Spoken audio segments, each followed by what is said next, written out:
How to change the password of your email account in DirectAdmin.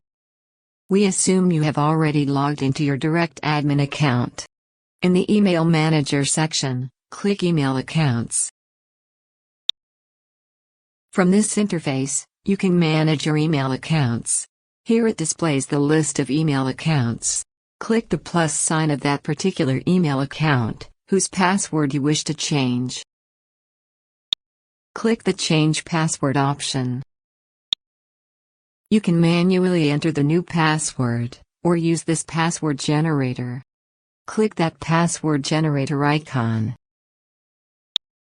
Click Save. Copy and save the new password.